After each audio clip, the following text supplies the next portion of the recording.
لیکن طاہرہ ہونا، مطہرہ ہونا، پاک دامن ہونا، عفیفہ ہونا، یہ الگ منزل ہے. لیکن وہ حضرت مریم بھی بہت سلام اللہ علیہ بہت عظیم مقام. ان اللہ اصطفاک وطہرک واصطفاک علی نساء العالمین، سورہ آل عمران میں رسول اللہ تعالیٰ نے کہ طہارت کا اعلان کیا حضرت مریم کی، کوئی شک نہیں. لیکن حضرت مریم سلام اللہ علیہ کا غضبناک ہونا ضروری نہیں کہ اس میں خدا کا غضبناک ہونا شامل ہو. اچھا اگر آپ کے لیے مشکل ہو رہا ہے، سورہ انبیاء میں حضرت یونس کے لیے کیا کہا گیا؟ نماز مفیلہ کی پہلی آیت میں الحمد کے بعد کون سی آیت پڑھتے ہیں؟ وَظَنُّونِ إِذْ ذَهَبَ مُغَاضِبًا فَظَنَّ أَن لَّن نَّقْدِرَ عَلَيْهِ فَنَادَىٰ فِي الظُّلُمَاتِ أَن لَّا إِلَٰهَ إِلَّا أَنتَ سُبْحَانَكَ إِنِّي كُنتُ مِنَ الظَّالِمِينَ فَاسْتَجَبْنَا لَهُ وَنَجَّيْنَاهُ مِنَ الْغَمِّ وَكَذَٰلِكَ نُنجِي الْمُؤْمِنِينَ.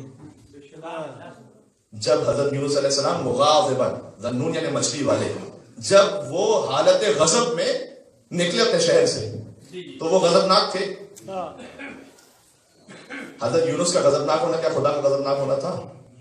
نہیں، بلکہ حضرت یونس غضبناک ہو کے نکلے تو اللہ نے کہا کہ آپ نے ترک اولا کیے، کیونکہ انہوں نے بد دعا کی تھی اپنی قوم کے لیے اور پھر اپنی قوم کو چھوڑ کر چلے گئے. جب وہ چلے گئے تو بعد میں قوم نے توبہ کر لی، عذاب نہیں آیا ان پر. تو اللہ سبحانہ وتعالیٰ نے کہا کہ ترک اولا کا مطلب کیا ہوتا ہے؟ گناہ نہیں ہے کام، لیکن بہتر تھا کہ اسے انجام نہ دیتے آپ. کیوں؟ ایک نبی کے لیے اس کی شاعر شان یہ تھا کہ آخر وقت تک قوم کے ساتھ رہتے. اللہ کو پسند نہیں ہے کہ آپ پہلے سے کیوں شہر چھوڑ کے چلے گئے؟ تو 40 دن تک مچھلی کے پیٹ میں رہے. سبحانک انی کنت من الظالمین، پروردگار میں ہی ظلم کرنے والوں میں سے تھا. فاستجبنا له، تو ہم نے یونس کی دعا کو سن لیا. ونجیناہ من الغم، اور انہیں ہر غم سے نجات عطا فرمائی. وکذالک ننجی المؤمنین، اور ہم ہر ایمان رکھنے والے کو ایسے ہی نجات عطا کیا کرتے ہیں. یہ سورہ انبیاء کیا ہے؟ تو مجھے بتائیے کہ حضرت یونس علیہ السلام کا غضبناک ہونا خدا کا غضبناک ہونا نہیں ہے. سبحان اللہ. اب مجھے بتائیے کہ جب حضور یہ فرمائے کہ فاطمہ تو بضعۃ منی، فاطمہ میرا ٹکڑا ہے، فمن اغضبها اغضبنی، جس نے سیدہ کو غضبناک کیا اس نے مجھے غضبناک کیا، جس نے مجھے غضبناک کیا اس نے خدا کو غضبناک کیا. سیدہ کا معاملہ یہ نہیں ہے کہ ان کا غضبناک ہونا کوئی معمولی بات ہے. فرمایا کہ ان اللہ یرضیٰ لرضا فاطمہ، خدا راضی ہوتا ہے سیدہ کی رضا پر، غضبناک ہوتا ہے سیدہ کے غضبناک ہونے پر. یہ عصمت کی دلیل ہے. عبداللہ وحید خراسانی ایک جملہ کہتے ہیں یہ کمال علم کی بھی دلیل ہے. یعنی کیا؟ یعنی اگر سیدہ کا غضبناک ہونا خدا کا غضبناک ہونا ہے اور سیدہ کا راضی ہونا خدا کا راضی ہونا ہے، یعنی اس کا مطلب ہے کہ سیدہ ہر اس شے کو جانتی ہے جس سے خدا راضی ہوتا ہے، سبحان اللہ، اور ہر اس شے کو بھی جانتی ہے جس سے خدا غضبناک ہوتا ہے. جب تک علم نہ ہو تو اس پر عمل کیسے کریں گے؟ تو یہ عصمت کی بھی دلیل ہے، کمال علم کی بھی دلیل ہے. اس خاطر ہے کہ جب حضور اٹھتے ہیں سیدہ کونین کے احترام میں تو یہ باپ بیٹی کے لیے نہیں کھڑا ہو رہا.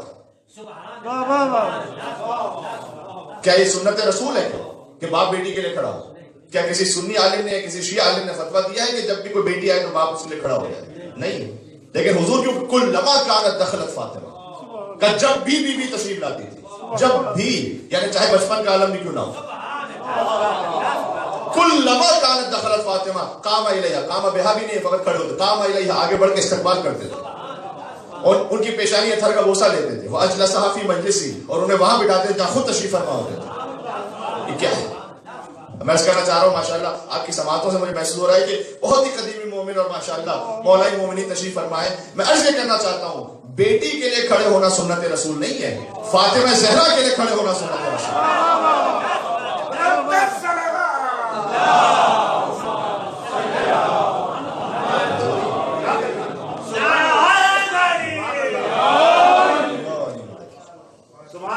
بیٹی کے لیے کھڑے ہونا سنت رسول نہیں ہے، یہ منصب فاطمہ کا احترام ہے، عصمت فاطمہ سلام اللہ علیہ کا احترام ہے. ایک ہم منصب دوسرے ہم منصب کے لیے بلند ہو رہا ہے. بات ہو رہی ہے بیٹی کے لیے. 4 بیٹیاں بھی جنہوں نے فرض کی، چلو اس بحث پہ سن لی، لیکن کیا کسی اور بیٹی کے لیے ہے کہ حضور کھڑے ہوتے تھے؟ نہیں ہے. تو کیا وہ حضور کے جو ہمیں عدل و انصاف سکھائے اپنی اولاد میں خود ڈسکریمنیٹ کر رہے تھے کسی مطلب بات یہ ہے کہ بیٹی کا معاملہ ہی نہیں ہے. یہاں پر عصمت فاطمہ زہرا سلام اللہ علیہا کے احترام میں رسالت بلند ہو رہی ہے. ایک اور جملہ کہتا ہوں، قبول فرمائیے گا، جہاں حضور بلند ہو جائے تو آپ کا کیا خیال ہے وہاں آدم بیٹھے رہیں گے؟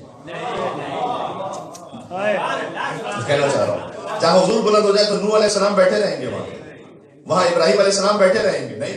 وہاں موسیٰ علیہ السلام بیٹھے رہیں گے، وہاں عیسیٰ علیہ السلام بیٹھے رہیں گے؟ نہیں. تو یہاں فقط ایک نبی کی بات نہیں ہے جس کے احترام میں 1,24,000 انبیاء کی نبوتیں بلند ہو جائیں، اسے فاطمہ زہرا